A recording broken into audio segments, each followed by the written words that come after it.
I'm Charlotte McLeod with the Investing News Network, and here today with me is Michael Gentile, strategic investor in the resource space and a former portfolio manager. Thank you so much for being here online with me today, Michael. Pleasure to be here. Yes, great to have you. And I think the first thing that we should do before we get into our questions is have you give just a brief overview of yourself and your background in the resource space so we all understand where you're coming from. Absolutely, thanks. So I spent 17 years as an institutional portfolio manager at a firm called Formula Growth. The last 8 to 10 years of my career, I was running a market neutral fund, around $650 million Canadian. But from the very early days of my career, like day one, I was basically focused on the resource sector. Started in oil and gas in the mid to late 90s, and I moved from copper to oil and gas to gold to different commodities, depending on the opportunities that I see. A couple of years ago, for family reasons, I left the job that I led in the institutional money management business. Had the birth of twin daughters, which is a great blessing, but caused me to rethink of my priorities a little bit, and basically decided to run my own capital from home, and was really bullish on the mining space, in particular gold, and in particular the junior exploration space. That was around 2018 that I really got interested in the exploration sector in a big way. Saw huge opportunities there and started making some very large investments in the exploration space, which has now morphed into a couple of board seats and strategic advisory roles, and just evolved into something I'm really enjoying doing and providing a lot of opportunity to create a lot of value in the sector as well. Okay, great. Now, you mentioned you're very closely involved right now with a number of junior resource companies. I wanted to get an idea of what criteria you're looking at when you are examining junior resource companies. What makes you think that a company is doing the right things? Yeah, so when I was in the institutional money management business for about 17 years, my criteria, the company had to be around $250 million or higher. So I'd invested in companies between $250 million to about $5 billion market cap at the time. When I struck out on my own a couple of years ago, I focused on a much smaller company, say from $5 to $50 million market cap companies. But I tried to apply the same lens that I had as an institutional money manager. And obviously, the larger companies, they get larger because they find an asset that goes into production. So they make a discovery of copper, oil, gold, or copper, silver, whatever that is, and they basically bring it all the way from discovery to production. That's how companies increase dramatically in value.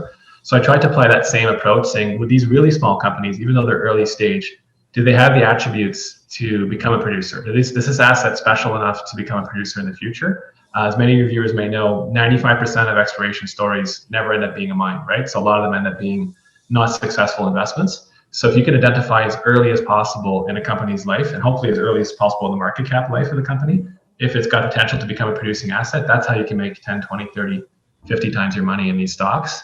And so I applied that lens to the space, looked at hundreds of junior exploration companies, and tried to handpick the ones I felt had potential to become producing assets. And happy to go through those criteria as well, but that's the general overarching kind of criteria that I had to pick an investment in the junior exploration space. Yeah, let's get a little bit deeper into that. And I think one question I have related to becoming a producing asset, do you have a preference on whether the company takes itself into production itself, or would you prefer a takeover target? Yeah, that's a really good question. You make the most money in the resource sector. You may have heard of the Lassonde curve before, but in the exploration and the discovery side of things. So just discovering something new, you can go from a $5-10 million market cap to multi-$100 million market cap. Then typically if you decide to bring it into production, it's full of pitfalls. Like most junior mining companies, exploration companies don't have the team, the capability, the knowledge, the capital, the wherewithal to take an asset from discovery to production. And that's how a lot of companies end up destroying a lot of value, thinking they can do that, right? So my preferred scenario would be find an asset early enough, make a major discovery, move it far along the value curve that it's really obvious to the bigger producers that this is a very valuable asset and needs to go into production, and hopefully have a takeout. That being said, many companies make a mistake where that's their only strategy. They're sitting there waiting for a company to buy them out. And there's only a handful of big producers, and they have the pick of the litter. They can buy any company they want. So you can't have a strategy where you're just sitting there, twiddling your thumbs waiting for a takeout. So the companies I'm involved in the management level, I want to build a team that has the capability to move the asset as far as they can, from a preliminary economic assessment to a pre-feasibility study to a feasibility study, as close as they can get to production, and if necessary, bring on people that could bring into production, because that keeps the buyers honest, right? If they think you can do it on your own, they're going to be more likely to jump in earlier. If they know you're stuck, then they're going to wait, right? And the only way you can force a takeover in that scenario is you have multiple bidders trying to buy the company. Then that'll force the other buyers off the sidelines, so to speak. So long-winded answer to your question, but yeah, my preferred strategy would be to have a takeout, but you've got to put the building blocks in place to move the asset as far as you can, all the way to production if necessary, because you can't just sit there waiting for a takeout. That's not an appropriate strategy to really maximize value for your shareholders in the long run. Right. And maybe now we can get some examples of the companies you're involved with to kind of give us an idea of how we can see these criteria that you have in action. Yeah, so I mean, there's 6 things I really look for, and there's obviously other tangible things, other things you go really in the weeds. But from a high level, there's 6 things I look for. First is grade. So the higher the grade is basically margin. Like in any business, if you can sell something at 80% margins, you're going to make a lot of money. If it's 20% margin, you're going to make less. So grade is really, really important. The second is scale. If you're going to be a producing asset, you got to have enough scale that a larger producer can see it being meaningful to their production profile, and enough scale to justify the initial capex to actually build the operation.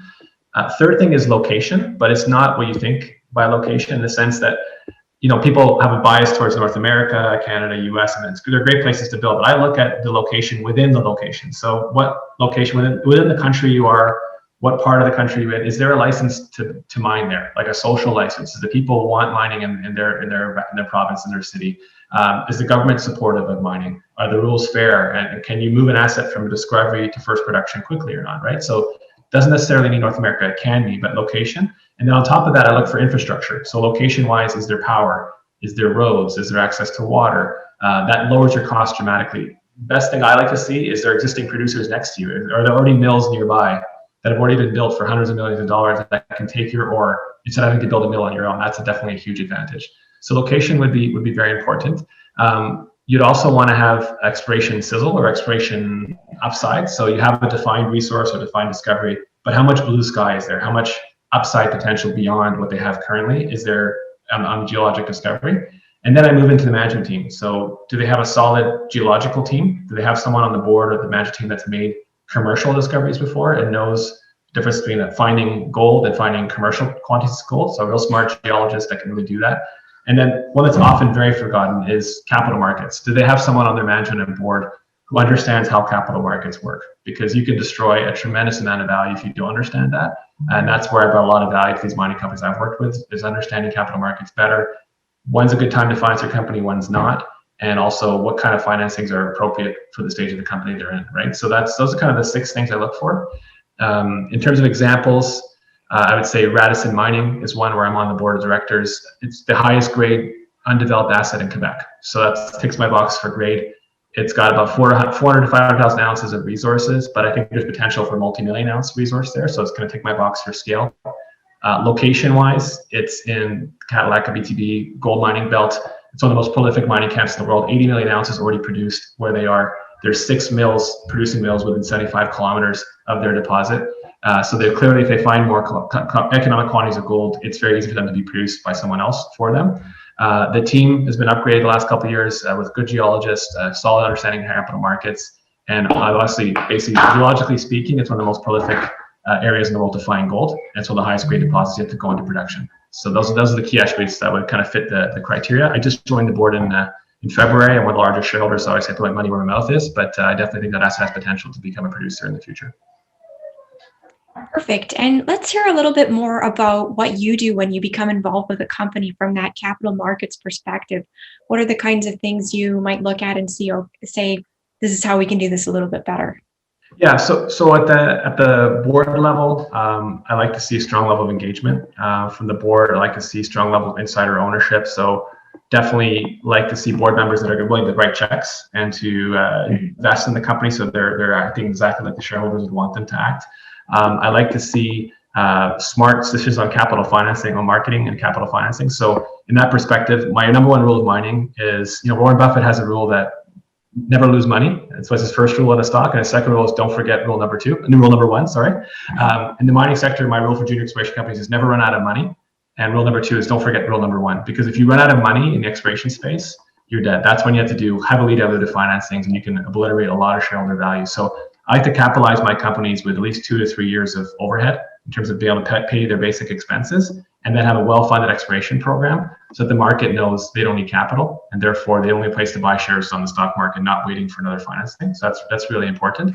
And then in terms of capital allocation, also like putting capital on the ground in exploration projects that are going to drive commercial discoveries, and really focusing in on driving a project towards a scale and grade that's going to be attractive to a producer, and staying away for a bit from some of the science experiments and some of the real, aggressive, high risk, exploration stocks. They can be really good, but if your chance of 1 in 100 of making commercial discovery, I'd rather focus in on an area where you got a 1 on 2 or 1 on 3 chance of making a commercial discovery. So that really ties in well with one topic that I wanted to touch on, which is themes in the junior resource space. I think that last year we saw a lot of juniors able to raise money when maybe formerly they might have had some problems. Mm-hmm. So what's financing in the resource space among the juniors looking like into 2021? Do companies still have cash, and can they get it if they don't have it? It's a really good question. We're going to see.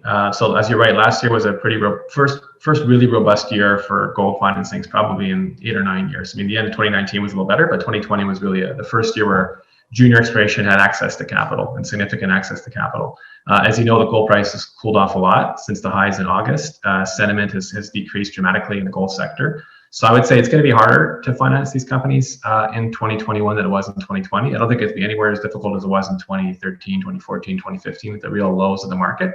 But you're right, and that's why my rule of financing mining companies is don't run out of money. So if you can fund 2-3 years of exploration, you never know when the market's going to close on you, right? And that's the thing about commodities, you just never know. So if you're living hand to mouth in the junior exploration sector and you're living 6 months ahead and you got to finance every 6 months, if that's the case and the window closes on you, you can end up in trouble. So I think it's really important for companies when the window is open. Nobody likes dilution. Nobody wants to sell more shares if you're an owner because that dilutes your ownership. But raising capital when it's available to you on good terms is always a good idea in the junior exploration space.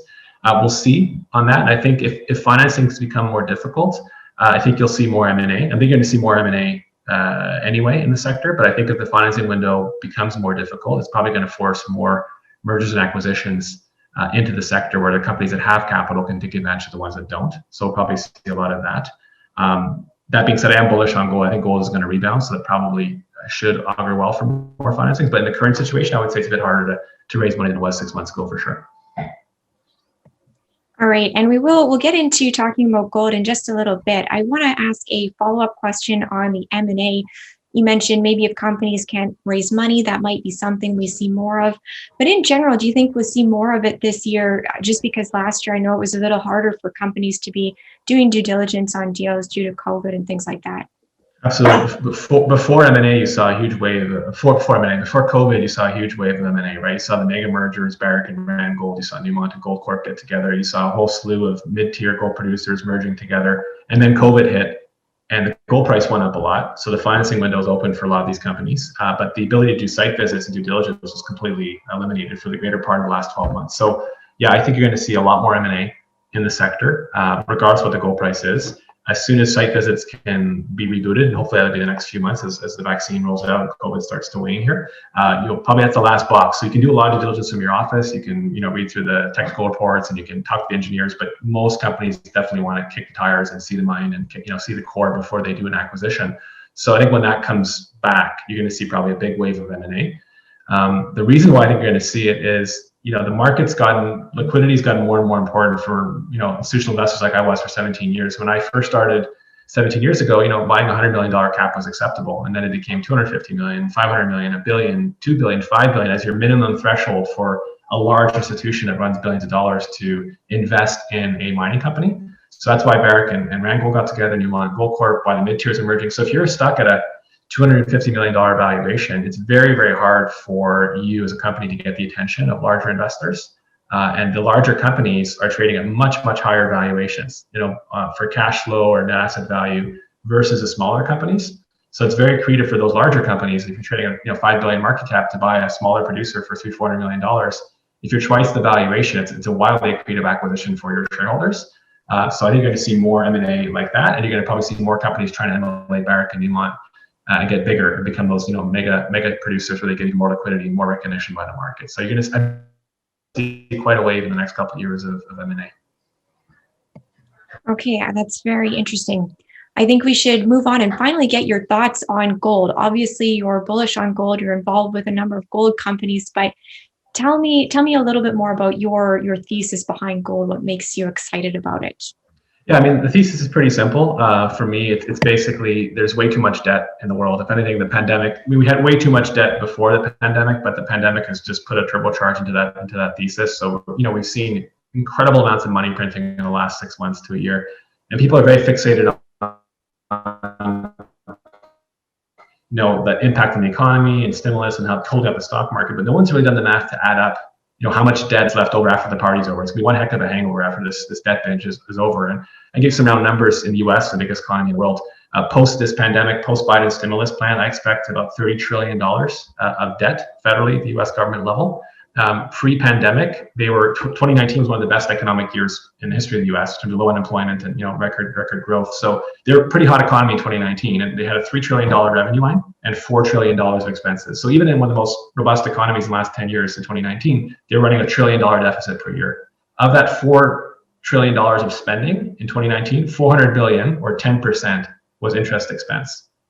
So if you take $30 trillion of debt, and people are worried about interest rates going up right now, if you take $30 trillion of debt, you slap a 5% interest rate on that $30 trillion of debt, that's $1.5 trillion of interest expense, or 50% of their revenues. And in that case, the US government would be insolvent. There's no way for them to pay for healthcare, Social Security, any of those things that they do in the US. So the rates cannot go up. The governments have too much debt. They want to create inflation, but they can't afford the rates to go higher. So that's a really exciting cocktail for gold that investors, I think, are missing right now. Because if you suppress rates at 1 or 2%, and inflation goes to 4 or 5, you're going to have negative real rates of 3%, which is the most bullish thing you could possibly have for gold. So right now, investors are really fixated on rates are going up, so I should sell gold because gold doesn't yield anything. But they're forgetting the fact that the government can't afford to pay their bills, and therefore, inflation is going to pick up and rates are going to stay low, which should be extremely positive for gold in the next couple of years, would be my view. Okay, so yeah, I was going to ask you the timeline there, because definitely sentiment around gold is a little bit muted or not so good right now because the price has come down from last year's all-time high. It's been down this year. So this is something that we could expect to play out over the next couple of years, is your view? Yeah, I think you're going to see if rates keep going up, which is what's really hurting gold right now, I think you're going to see a panic in the stock market. You're going to see a panic in the bond market. You're going to see a panic in all asset classes, because every asset is priced off low rates right now. So if rates go higher, you might be disappointed in your gold right now because gold's going down a bit, but should be much more worried if you're in real estate or in tech stocks or other parts of the market that are really highly valued, because rates are going to have a terrible effect on your investment as rates go higher, right? So at some point, these rates are moving higher, are going to cause a really negative reaction in the stock market, are going to cause a really negative reaction from the investors who lend money to the government, who say, why should I lend you money if you can't afford to pay me back at 2%? So when the bond market and the equity market revolt at these higher rates, that's when you're going to see a suppression by the Fed. The Fed's going to have to come back in, lower rates by buying more of these bonds and suppressing the yield curve. And once they do that, that's when I think gold's going to take off. So it could happen next week, it could happen in 3 weeks, it could happen in 2 months. But I'm very confident in that kind of outlook playing out in the coming months. And I love the fact that the market is so negative on gold right now. I've made a lot of money in commodities over the last 20 years. When sentiment is negative, that's actually the absolute best time to buying a commodity if you have a positive outlook, which I do for gold. That's the best combination you can possibly have. Real negative sentiment and a really good outlook backed up by fundamentals. That's a really good combination to make money in commodities. Yeah, I think it's also definitely a difficult one for people to act on sometimes when sentiment is bad. So what would your advice be for investors who are looking at this scenario that you've laid out? What's the path forward here? Yeah, I mean, I know it's tough. I know when I first started investing in commodities in like 97 and 98, I was in the oil sector. And I don't know if you recall, oil was $10 a barrel. And there was headlines on Maclean's magazine saying oil's going to $5 a barrel, right? And instead of going, and the sentiment was oil's dead. There's no more demand. It's a commodity of the past. And oil didn't go from 10 to 5, went from 10 to 140, right? But I remember at the time, buying oil was the most unpopular trade in the market. Nobody wanted to touch it. It was old economy. Everybody was focused on .com stocks, and it was like there was nothing to do in the commodity space at all the time. So, I know it's painful when your friends and family might be buying Bitcoin or some tech stock that's going up, or GameStop that goes up 200% in a day. But that's wild speculation, right? And so that works for a time, and then it can go down 98% on you 2 weeks later, right? So, you have to have a bit of conviction, a bit of staying power, kind of tune out the noise and say, look, do I have belief in my thesis? If you're buying when everybody hates it, you're going to get really good value. So you're buying either a stock or the commodity itself at a very good bargain because nobody else wants to touch it. And if you have confidence and patience, you can do really, really well. If you buy what's hot, you'll make more money quickly. You might make money the next day or the week after, and you'll feel really good on the instant gratification front. But over a year or two, you might look back and regret those decisions, right? So being contrarian is not fun. It's not popular, but it's a really good way to kind of balance your risk reward and kind of protect your downside and actually have huge returns when things turn around and people come around to your point of view. All right. And just to clarify, when you talk about yourself investing in gold, are you talking mainly about the junior resource stocks? Do you buy physical gold? What does it look like for you? Yeah, good question. Again, I buy junior exploration companies and I buy single asset producers. So small producing companies that are 250 to maybe $1 billion market cap companies that I think are highly likely to get taken out in the next 2 or 3 years. And I try to buy really early stage exploration stories.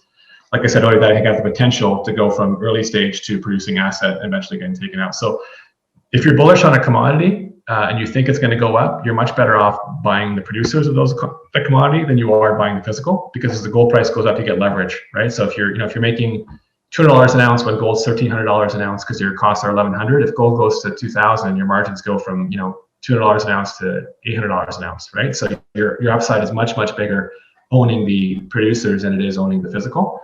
Physical has a place as a store of value. I don't dismiss it. I think it's a smart thing to do. But being my background, being in equities and an investor in 20 plus years in the markets, I definitely prefer the equities when I have a positive outlook on a commodity. Okay, thanks for that clarification. And as we wrap up, I want to ask you if there are any other things that, when you look at the market, are there things investors may be missing? What are we overlooking at the moment?